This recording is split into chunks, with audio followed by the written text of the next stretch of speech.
السلام عليكم. النهاردة ان شاء الله هنعمل مع بعض رز السمك، عبارة عن نص كيلو من الرز المصري، بصلاية متوسطة مقطعة مكعبات، حبتين من الجزر المبشور، قرنين فلفل اخضر بارد.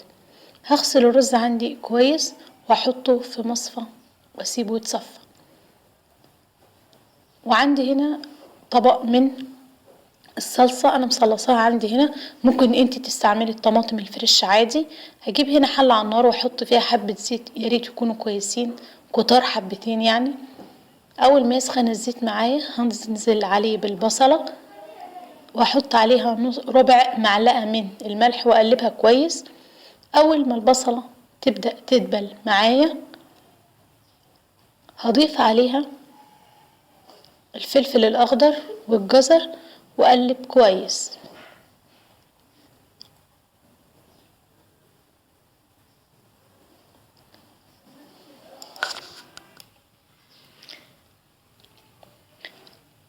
هبدأ هنا بعد ما الخضار دبل معايا هضيف فص من التوم اللي انا كنت متومة بالسمك بتوابله، وهضيف ربع معلقة من الفلفل الاسود وربع معلقة من الكمون وربع معلقة من الكزبرة الناشفة، وهقلب كل المكونات مع بعض كويس. اول ما الخضار دبل زي ما احنا شايفين هنزل عليه بالصلصة بتاعتي،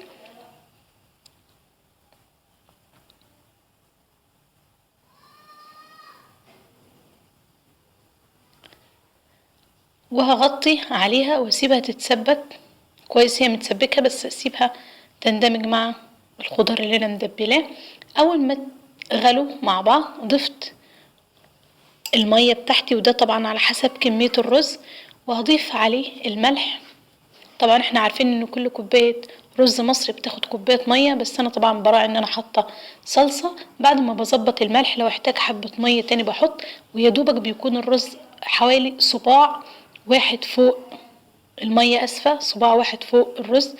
هبدأ اغطي عليها الحلة، واول ما يغلي معايا هوطي عليها واحط تحتيها الشياطة. هنا الرز بعد ما تشرب المية وطاب معايا ريحته جميلة جدا ومفلفل وحلو، هبدأ اغرفه في الطبق زي ما احنا شايفين، وجنبه السمك اللي انا عاملاه. ان شاء الله الطبق ينول اعجابكم، والسلام عليكم ورحمة الله وبركاته.